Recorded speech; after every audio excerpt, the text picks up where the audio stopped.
Candidates are requested to refrain from personal slandering. I repeat, candidates are requested to refrain from personal slandering. Thank you. I invite candidate number 7, Kanaya Kumar, to ask the question.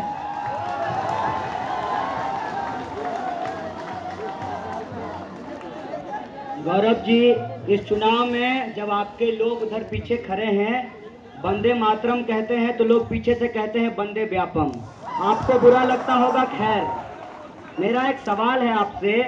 आप Hinduism के बहुत बड़े ठेकेदार हैं, nationalism के बहुत बड़े ठेकेदार हैं। मुझे ये बताइए कि जब इस देश का कॉन्स्टिट्यूशन बाबा साहब ने बनाया तो आरएसएस ने कहा कि इस कॉन्स्टिट्यूशन को हम नहीं मानेंगे क्योंकि एक अछूत ने बनाया है। आपने झंडे को जलाया और आरएसएस जो हिंदू धर्म की बात करता है, भारतीय संस्कृति की बात करता है, उसको एक भी भारतीय परिधान नहीं मिला अपना ड्रेस बनाने के लिए। हाफ पैंट ले आया हिटलर से। तो हम आपसे पूछना चाहते हैं कि आपका कौन सा नेशनलिज्म है कि आप 15 अगस्त के दिन 1 रैंक 1 पेंशन मांग रहे सैनिकों के ऊपर लाठीचार्ज करवाते हैं जंतर मंतर पे। ये जो आपका नेशनलिज्म है, कहीं अच्छे दिन की तरह एक धोखा तो नहीं है या चुनावी जुमला तो नहीं है?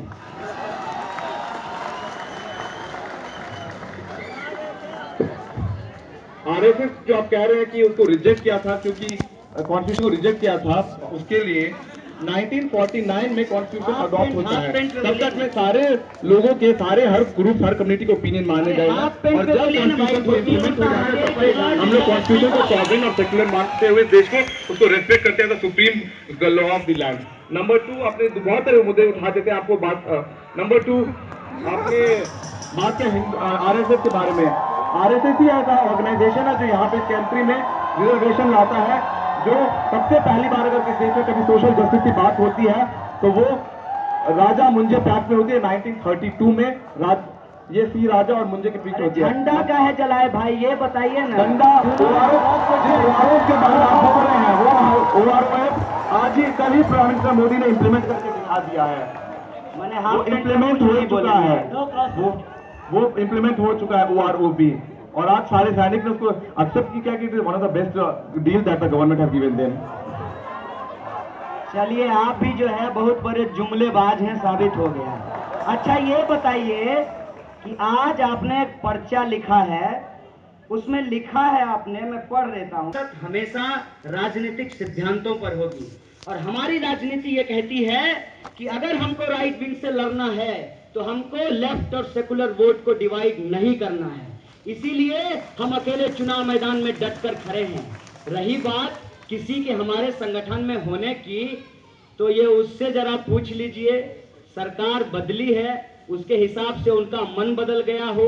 आज आपके साथ हैं, कल कहीं और चले जाएंगे।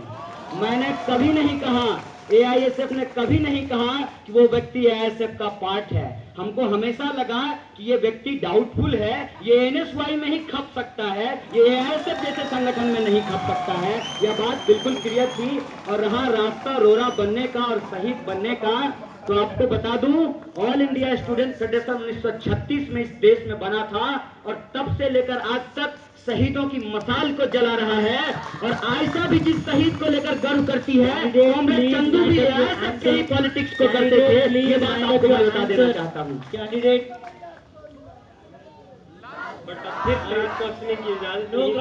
No cross question.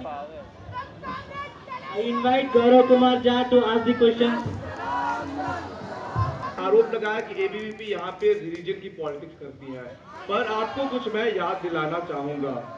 पिछले साल 26 जनवरी से 28 जनवरी 2014 को आपकी पेरेंट पार्टी सीपीआई एक सेमिनार कंडक्ट करती है कन्नूर में, जिसका नाम होता है Bharatiyam on Indian knowledge systems, culture and philosophy, जहां पे वो आर्ग्यू करते हैं कि, कोट करता हूं उस सेमिनार से, Vedic literature forms a wonderful monument of literary wealth. थोड़ा धीरे धीरे बोलो भाई, हिंदी हिंदू हिंदुस्तान का स्लोगन लगाते हो, अंग्रेजी थोड़ा धीरे धीरे बोलो। आप अपने संगठन के बारे में सुन लीजिए, बातों को मत घुमाइए। आपके संगठन क्या बोलती है? थोड़ा धीरे धीरे बोलिए। Vedic literature forms a wonderful monument of literary wealth handed over to us by our ancestors, and that Hindu philosophy is perfectly compatible with communist thought and agenda. पर यहाँ पे इस जेएनयू में आप ज्वाइन करते हैं अनेकों शरिया बोल्शेविक ग्रुप के साथ और मिशनरियों के साथ, और आप अब्यूज करते हैं हिंदुइज्म को और हिंदू फेस्टिवल्स को। आप पर्चा लाते हैं दुर्गा पूजा को डिनाउंस करते हुए, दशहरा को डिनाउंस करते हुए, इन कम्युनल नियो नाजी ग्रुप्स के साथ मिलकर के। क्या आप इस अपनी डायकोटोमी को एक्सप्लेन कर सकते हैं? गौरव जी, इस देश का यही दुर्भाग्य है कि आरएसएस के लोग बार बार संस्कृति और दर्शन की बात करते हैं, लेकिन उनको पता ही नहीं है दर्शन में दो तरह की धारा है। एक तरफ भाववादी धारा है जिसके समर्थक आप हैं, दूसरी तरफ भौतिकवादी धारा है जिसके समर्थक हम हैं। और हमें हमारी फिलॉसफी कहती है कि हिंदू धर्म जिसका पालन आप लोगों से करवाना चाहते हैं वो पॉलिटिकल है, वो रिलीजियस नहीं है। आप जो जय श्री राम का नारा लगाते हैं वो एक पॉलिटिकल स्लोगन है, लेकिन गांव जवार में जो लोग एक दूसरे को राम राम बोलते हैं वो एक कल्चरल सेंटेंस है। और राम राम में और जय श्री राम में एक फर्क है, फर्क को अपना समझना पड़ेगा। और जहां तक आप फिलॉसफी की बात कर रहे हैं तो मैं आपको बता देना चाहता हूं कि इस देश की फिलॉसफी ने हमेशा से कम्युनल हेट्रेड को रिजेक्ट किया है। हमेशा से इस देश की फिलॉसफी ने गंगा जमुनी तहजीब की बात की है।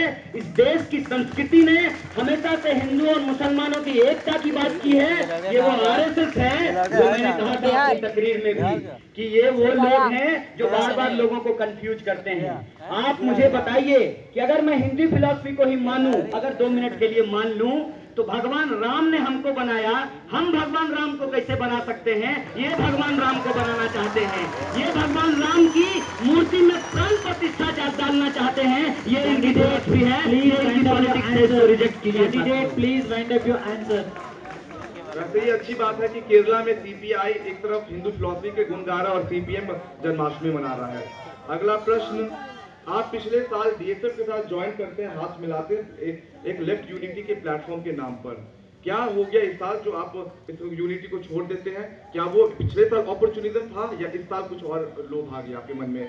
गौरव जी, मैं पूरे आत्मविश्वास से कह सकता हूं कि आप जिस उतावलेपन में अध्यक्ष पद के प्रत्याशी बने हैं, आपकी हार निश्चित है। एलायंस हो ना हो, एलायंस कोई लेना देना नहीं है। और इसीलिए मैंने किसी पोस्ट पे कंटेस्ट नहीं किया, मैं इसी पोस्ट पे कंटेस्ट कर रहा हूं क्योंकि मुझे पता है कि इस पोस्ट पे दो लेफ्ट कैंडिडेट के बीच में फाइट होगा। आपके राइट विंग के लिए यहाँ कोई जगह नहीं है, इसलिए आप रिलायंस को लगेगा आपके पेट में दर्द हो रहा है तो हेल्थ सेंटर में इलाज कराइए, हमारे हार का हो जाएगा। तो ये रिलायंस की चिंता मत कीजिए, आपको हराने के लिए हम यही हमारा पॉलिटिकल कमिटमेंट है। कन्हैया जी, सेंटर में तो 0 पे आ ही गए हैं, जेएनयू में भी बस एक कैंडिडेट पे बच गए हैं। अब मुझ पे तो कमेंट मत ही करिए। हम अखिल भारतीय विद्यार्थी परिषद है जो कि दुनिया का सबसे बड़ा संगठन है और जेएनयू का भी सबसे बड़ा ऑर्गेनाइजेशन है, और रहेंगे और जीतते रहेंगे। इस कैंपस को हम भगवा बना के रहेंगे। कन्हैया जी, ये हमारा धन्यवाद। गौरव जी पर्सनली ले लिए थे।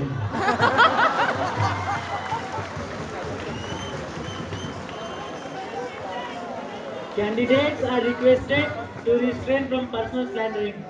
Candidates are requested to refrain from personal slandering. I request candidate number 3, Chinmay Mahanand, to come and ask the questions.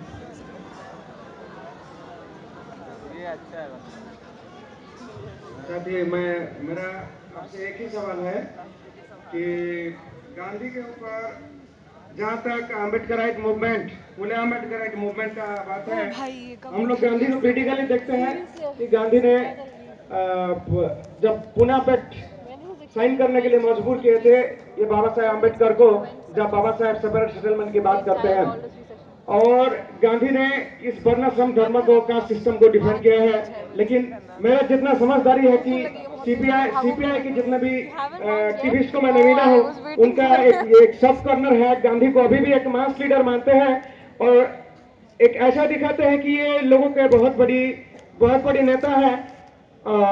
और ये नहीं कहते कि ये किस तरह जो वर्किंग क्लास, तो यहाँ जो ऑपरेट सेक्शन के साथ इनका इंटरेस्ट के साथ कैसे कॉम्प्रोमाइज किया है और इनका मूवमेंट जो रेडिकल मूवमेंट को कैसे ये खत्म करके एक नॉन वायलेंस का एक जो मीन्स दिया था। जब इसी देश में रेडिकल मूवमेंट हो रहा था फ्रीडम स्ट्रगल के टाइम पे पीजेंट लोगों के खिलाफ एक वायलेंट मोड ऑफ स्ट्रगल हो रहा था, उसी समय पे गांधी आता है और बोलता है कि हमको वायलेंट नहीं करना है, नॉन वायलेंस पीसफुल मूवमेंट करना है। तो मेरा यही पूछना है कि अभी तक सीपीआई का क्या स्टैंड है गांधी के बारे में।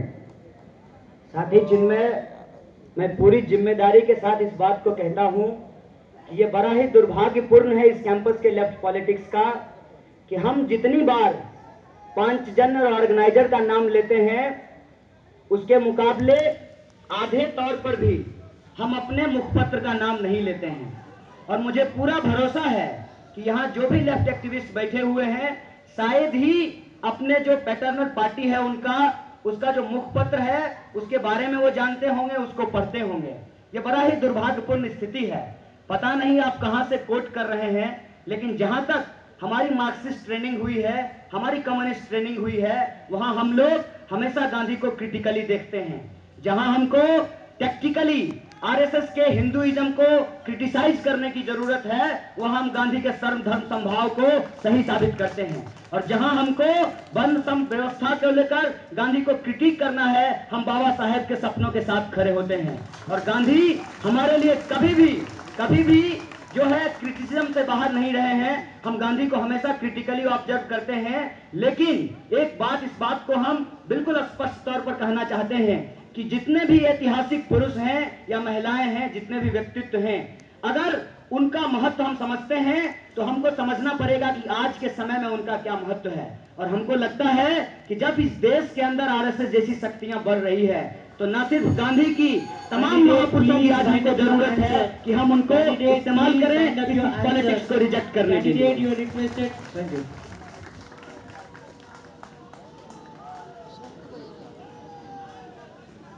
I request candidate number 4 Paritosh Nath to come and ask the question. लाल सलाम साथी, नो क्वेश्चन। लाल सलाम।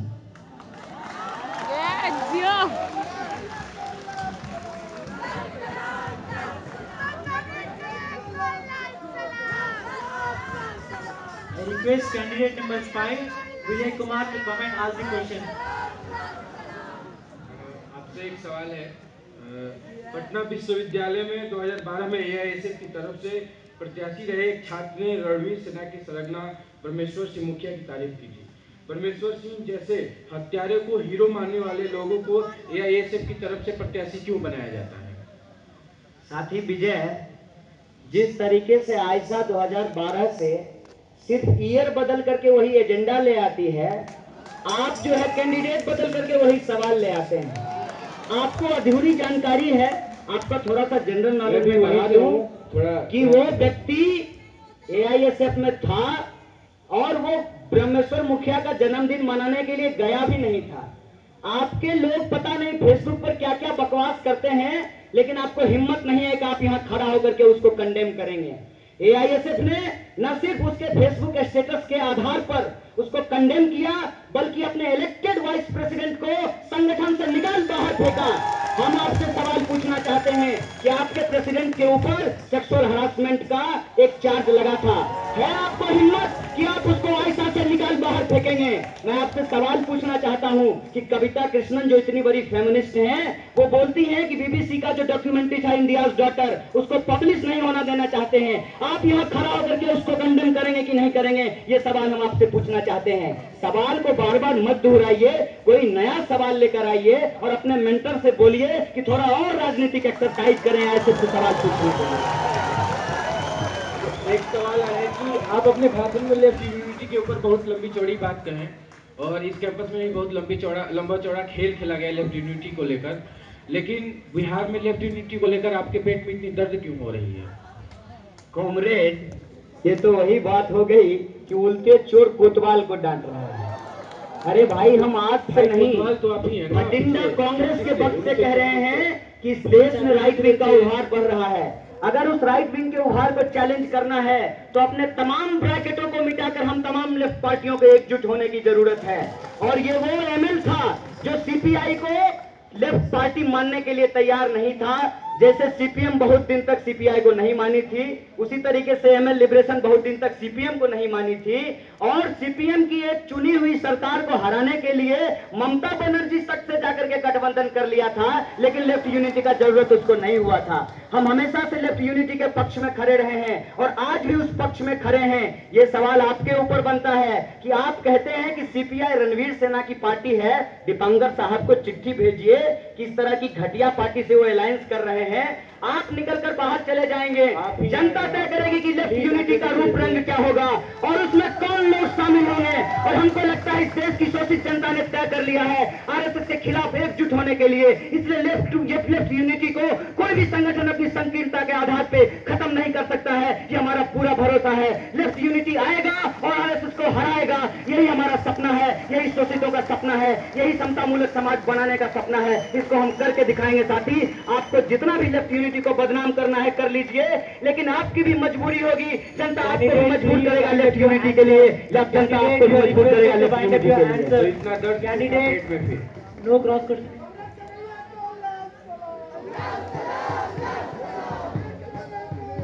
I request candidate number 6, Fayaz Ahmad, to come and ask the question.